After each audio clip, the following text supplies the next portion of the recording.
Camilla has grown increasingly reckless, not only in her role as queen beside Charles, but also in the way she allows her own family to step into corners of the British monarchy once thought untouchable. For years, her presence has been a thorn in the side of many royals, especially Princess Anne and Prince William. Yet as her influence solidifies, so too does her arrogance. And this time it wasn't Camilla herself who made waves, but rather her daughter, Laura, who has become the center of a scandal shaking the royal establishment. In what was believed to be a private conversation, but one that eventually leaked to the public. Laura Parker Bowles reportedly made remarks that were nothing short of insulting toward Princess Anne, the proud, unyielding woman who has always stood fiercely loyal to the legacy of her late mother, Queen Elizabeth II. It was more than an act of disrespect. It was a direct slap in the face to the already fragile ties between Camilla's family and the rest of the royal family. Prince William's reaction, insiders claim, was nothing less than furious. To him, Anne is not just an aunt, but a pillar of strength who supported him through the darkest chapters of his life, especially when he watched his mother, Princess Diana, be pushed aside and wounded by the very system meant to protect her. An insult aimed at Anne, therefore felt like pouring salt into old wounds, reigniting the simmering anger William had long harbored toward Camilla and the turmoil she brought into his family's life. The fallout was immediate and explosive, sparking public outrage and raising sharp questions. Has Camilla allowed her family to cross a line, turning the monarchy into a stage for their recklessness and ambition? And more importantly, is William's fury this time the first sign of an open confrontation within the royal family, unlike anything we've seen before? Buckingham Palace has always been a place where tradition meets tension, but sometimes family drama spills into the open in ways no protocol can hide. What began as a simple public event turned into the kind of situation the royal family dreads most, a scandal involving one of their own. The spark came from Laura Lopes, Camilla's daughter, whose sharp remark directed at Princess Anne cut deeper than anyone expected. Laura Lopes has often been kept on the edges of royal life. She is not styled as a princess, nor does she appear in the spotlight the way William, Kate, or Anne do. Instead, she lives her life largely as a private citizen, an art curator, and mother of three, yet, because of her mother's marriage to King Charles, she cannot fully escape the orbit of the monarchy. Her children were even teething during Charles's coronation, serving important roles. This connection means that whenever Laura does step into royal spaces, her words carry a weight she may not always intend. The event in question was a gathering at Windsor Castle, marking one of the Princess Royal's many charity milestones. Princess Anne, who is admired for her tireless work ethic, had recently completed her 20,000th engagement, a staggering number that proved why she is often called the hardest working royal. There's a reason Princess Anne is referred to as the hardest working royal. In addition to being involved with more than 300 charities, she carries out more events than any other royal. The reception brought together close family, senior royals, and a few invited guests. It was meant to be a moment of recognition for Anne's decades of devotion to service, especially her work with Save the Children and her countless international visits. Prince William attended the event in support of his aunt. William has always shown deep respect for Anne. He recognizes how her no-nonsense attitude and consistency have kept the monarchy grounded even in turbulent times. For William, Anne represents duty in its purest form. He admired her as a child, watching her compete in equestrian events. And as an adult, he often leaned on her example when handling his own growing responsibilities. On this day, he expected nothing but admiration for his aunt. Instead, he was blindsided. Laura, who had been invited through her mother's influence, was standing among a small group when she made a remark. She reportedly commented on how Anne's old-fashioned approach to duty was out of touch with modern Britain. She suggested that younger royals like William and Kate had brought a fresher energy, implying that Anne's way belonged to another era. The words were delivered casually, almost as though she were making small talk, but they carried a sting that those around her did not miss. For anyone else, well, such a comment might have been brushed aside. But Anne is no ordinary royal. She has given her life to service with little concern for fashion or popularity. She does not seek applause, nor does she indulge in lavish displays. To undermine that in public, even indirectly, was to question the very foundation of her identity. Some guests froze in discomfort. Others looked away, hoping the moment would pass. But William heard every word. The prince's reaction was immediate. William is known for his measured tone, his ability to stay calm in public, and his training has taught him to diffuse rather than inflame. Yet beneath that composure lies a fierce loyalty to the people he loves. And Anne has always been one of those pillars in his life. What made matters worse was that Anne herself was within earshot. She did not react outwardly, maintaining the stoic composure she is known for. But those who know her well could sense the slight tightening of her lips, the subtle steel in her posture. Anne has endured criticism throughout her life, from being overlooked in favor of her brothers to facing questions about her personal choices. But hearing it from within the family circle in such a public setting was a different wound. For William, the insult was unacceptable. He saw in Anne a woman who had defended the crown through storms far harsher than anything Laura had faced. He could not stand by silently while someone with no official role undermined her in front of others. But William also knew the dangers of a public confrontation. He had grown up watching how one unguarded moment could dominate headlines and define narratives. Still, his anger was clear to anyone nearby. His clenched fists, the sharpness in his gaze, and the way he stepped closer to Laura showed that this was not something he intended to ignore. The tension spread quickly. Conversations around them faltered. Glasses of champagne remained untouched, and eyes flicked nervously between William and Laura. It was the kind of moment the palace dreads, internal strife laid bare before outsiders. And though William did not raise his voice, the silence that followed Laura's words made his fury louder than any outburst could have. Anne, ever pragmatic, attempted to move the evening forward. She shifted the group's attention to her work, recalling stories from her early trips with Save the Children and thanking those who had supported her. It was her way of steadying the room, but the atmosphere remained strained. William stayed close by, his protective instincts sharper than ever, determined not to let the insult fade without acknowledgement. That night at Windsor Castle, William's anger became a story in itself, one that signaled the fractures beneath the royal surface were far from healed. But this was only the beginning. The next morning, William requested a private audience with Anne. He had spent much of the night replaying the moment, his protective instincts sharpening with each thought. William is not one to seek confrontation for its own sake, but his loyalty often drives him to act swiftly when those close to him are hurt. Anne, on her part, was not surprised. She knew her nephew well enough to sense he would not let the issue slide. When they met in Anne's private sitting room at Gatcombe Park, the Princess Royal remained as calm as ever. She listened quietly as William began to speak, his frustration pouring out in clipped but firm sentences. He told her he could not understand why Laura, who owed her mother's position entirely to Charles's marriage, would have the audacity to criticize someone who had worked harder than nearly anyone else in the family. Anne, true to character, shrugged off the insult. "You get used to it, William," she said simply. "People always think they know what this job should be." To Anne, Laura's remark was just another in a long line of dismissals she had endured. But William was not satisfied. His respect for his aunt was too great to allow what he saw as blatant disrespect to go unchallenged. He pressed Anne, saying the family could not ignore such behavior, especially when it came from within.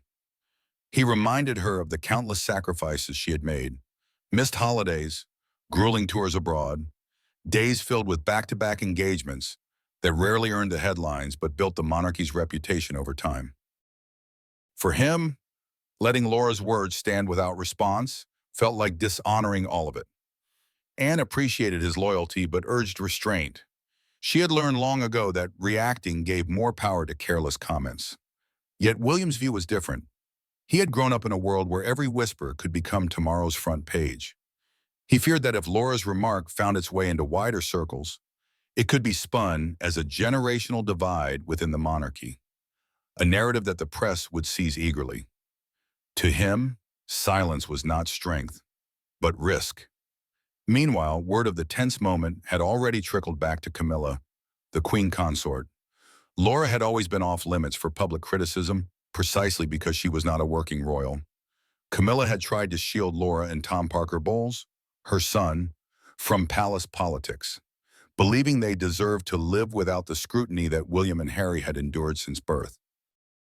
But Camilla also knew her daughter could be outspoken at times to her own detriment. When Camilla heard about William's visible anger, she bristled. She saw it as an overreaction, one that risked inflaming tensions unnecessarily. This placed Charles in a delicate position, and as king, his duty was to hold the family together. But as a father and husband, he understood Camilla's protective instincts. He had worked tirelessly to bring his second family into the fold, ensuring that Laura and Tom were accepted, at least privately, even if they would never carry titles. Now, one comment threatened to unravel that fragile balance. For William, however, the issue was not about Laura alone. It was about respect for Anne and, by extension, respect for the crown.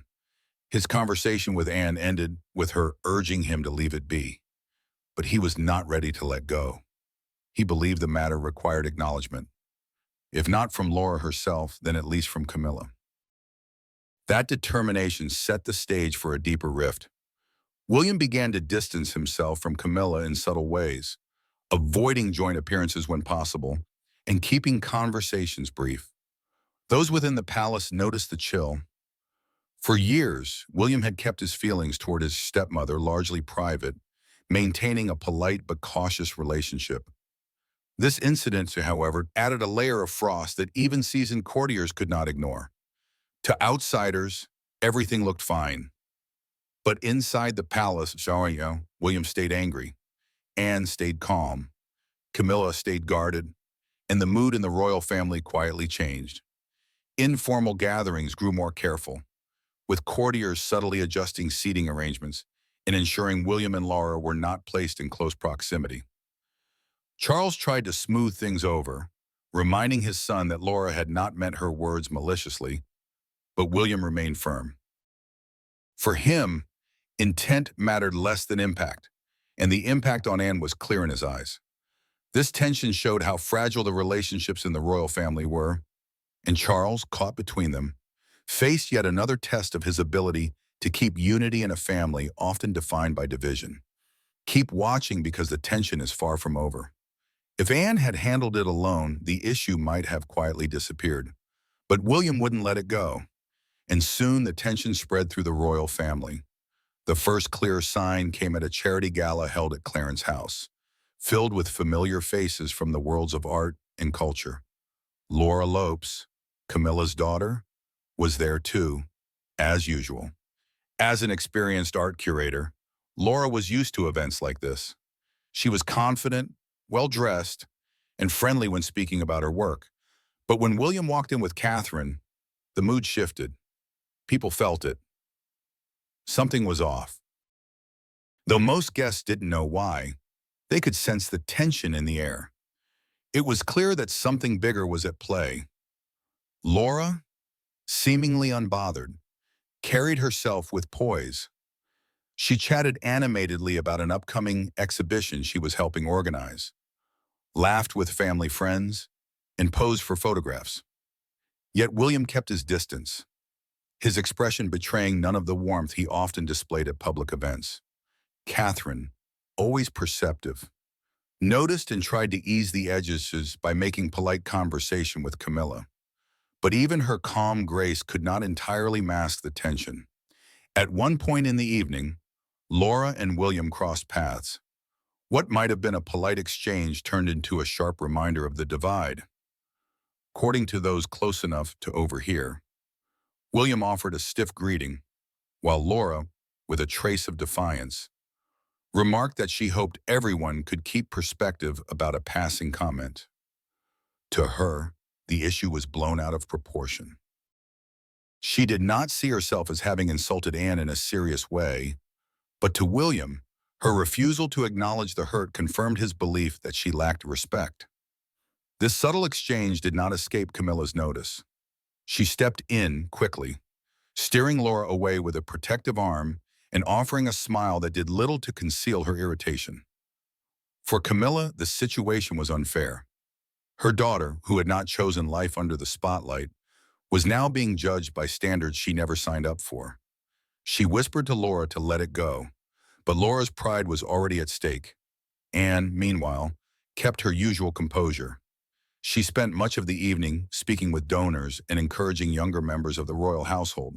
But Catherine later noted to friends that Anne's shoulders seemed heavier than usual, as though she bore not only the family's duties, but also the strain of being the center of unwanted discord.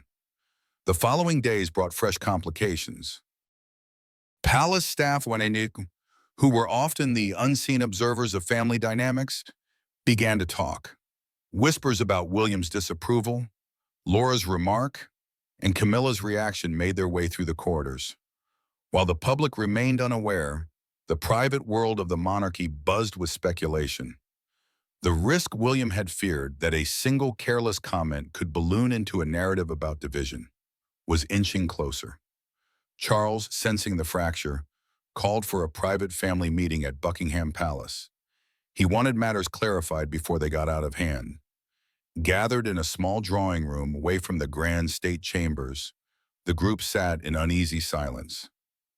William, Anne, Camilla, and Laura were all present, joined quietly by Catherine, who served as a steadying influence. Charles began with measured words, reminding them that unity was the family's greatest shield. He spoke of the monarchy's delicate place in modern Britain and how even private slights could shake confidence if they ever slipped into the public domain. His tone was calm, but his eyes betrayed his concern. William was the first to respond, stating firmly that the remark about Anne had crossed a line. He spoke with conviction, pointing to his aunt's decades of selfless work and how deeply he admired her. His words carried weight, for everyone in the room knew how much William valued Anne's example. Laura, however, did not retreat. She insisted she had not meant to cause offense and that her words were taken too seriously. She explained that she had been speaking casually, not intending a personal attack. To her, it was baffling that such a remark could cause so much disruption. Anne intervened, trying to bring balance. She acknowledged the sting of the comment, but urged everyone not to let it escalate further. Her voice was steady, reflecting the same resilience she had shown throughout her life. Yet even her attempt at calm could not erase the charged atmosphere. Camilla then spoke, her voice tinged with frustration. She reminded William that her children had deliberately avoided public roles precisely to prevent this kind of scrutiny. She argued that dragging Laura into palace disputes was unfair, considering she had her own life and career outside the crown. But William pushed back, saying that once remarks were made within the family circle, they held weight regardless of titles or roles. The meeting ended without full resolution. Charles, though he urged reconciliation, could not force agreement. Anne left quietly, as she always did, returning to her work with the unshakable steadiness that defined her. William departed, still dissatisfied, feeling his point had not been truly acknowledged. Laura and Camilla, for their part, left feeling protective and defensive, convinced that Laura had been unfairly singled out. What lingered after that gathering was a deeper divide, subtle but real. The public saw smiles and ceremony, but behind the palace walls, trust had frayed.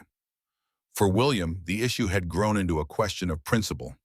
For Camilla and Laura, it was about defending their family's dignity. And for Anne, it was yet another burden carried silently as she pressed forward with her duties. The seeds of conflict had been planted, and though not visible to the outside world, they were beginning to take root in the private soil of the monarchy. What followed would test the family even more. As weeks passed, the disagreement between William and Camilla's daughter did not fade, but instead grew into an unspoken barrier at family gatherings. On the surface, everything seemed polished. Smiles were offered to the cameras, hands were shaken, and speeches were made with the usual formality. But beneath it all, the tension remained. And everyone in the household knew it. William continued to feel that Anne had been treated unfairly. His admiration for her went beyond family loyalty. He saw her as the model of duty. Anne's decades of service, carried out with little denying for attention, had always impressed him. Unlike others who sometimes sought recognition, Anne worked because it was expected, because she believed in it. To William, dismissing her efforts with a thoughtless remark was an insult to everything the monarchy tried to stand for. Anne herself tried to move forward without fuss. She attended her engagements, met with charities, and spent long hours with her horses at Gatcombe Park. If she carried hurt from Laura's words, she did not show it. But those who knew her best noticed small signs: a firmer set to her jaw, a briefer tone in private conversations, a willingness to leave gatherings earlier than usual. These were not dramatic reactions, but they suggested the remark had lodged deeper than she admitted. Meanwhile, Laura remained firm in her view. She believed she had been misunderstood and unfairly judged. Her life had always been carefully kept outside of the royal sphere, yet she found herself pulled into its politics. At exhibitions and cultural events, whispers about her tension with William began to surface. Friends asked careful questions, and though she brushed them off, the embarrassment stung. For someone who had built a career on art and curation, not family drama, this was an unwelcome shadow. Camilla grew increasingly protective. As queen consort, she had worked hard to find her place within the royal structure, balancing her new role with her loyalty to her children. Seeing Laura caught in this honest storm stirred an instinct in her to shield her daughter from criticism. She confided in Charles often, reminding him that Laura and Tom had never asked to be part of palace politics. Charles listened, but he also recognized William's perspective. He knew how much Anne meant to his son, and he understood why William felt compelled to defend her. This left Charles in the difficult position of mediator. He invited William to Windsor Castle one afternoon for a private conversation.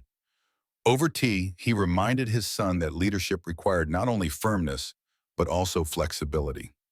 He praised William's loyalty to Anne, but urged him to consider whether pressing the issue further would only deepen divisions. William listened respectfully, but his jaw tightened as his father spoke. He was willing to hear Charles's advice, yet he remained unconvinced that silence was the right path. In the weeks that followed, small efforts were made to mend the divide. Catherine extended invitations to Laura for gallery viewings and charity dinners, trying to create space for reconciliation. Anne, ever pragmatic, agreed to attend events where Laura would be present, showing no outward sign of grievance. But beneath the surface, the lines had already been drawn. William's coolness toward Laura lingered, and Laura's pride kept her from offering the acknowledgement he sought. The public, as always, remained unaware of the details. They saw the royal family carrying out their duties, presenting a united front. But palace staff knew differently. Seating charts were carefully arranged, schedules subtly altered, and briefings meticulously planned to avoid unwanted encounters. The smooth face of monarchy was maintained, but it came at the cost of constant quiet adjustments behind the scenes. The deeper question became one of precedent. If Laura's remark could stir such a reaction, what did it say about the fragile ties that held the family together? William's anger had revealed just how protective he was of Anne, while Camilla's defense of Laura showed the limits of blending two families into one. For Anne, it was another chapter in a life defined by service and endurance, where even within her own family, her work was sometimes undervalued. In the end, no grand resolution came. There were no public apologies, no dramatic reconciliations. Instead, the situation settled into a kind of uneasy truce.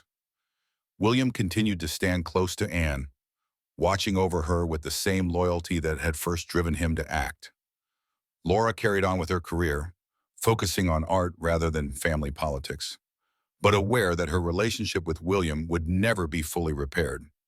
Camilla remained protective, Charles remained the peacemaker, and Anne carried on just as she always had. The insult that began with a passing remark had grown into something larger, not because of its words alone, but because of what they represented: respect, loyalty, pride, and the fragile balance of a family under constant scrutiny. And while the cameras never caught it, those who lived within the palace walls knew that one evening's comment had left a mark that would not easily fade.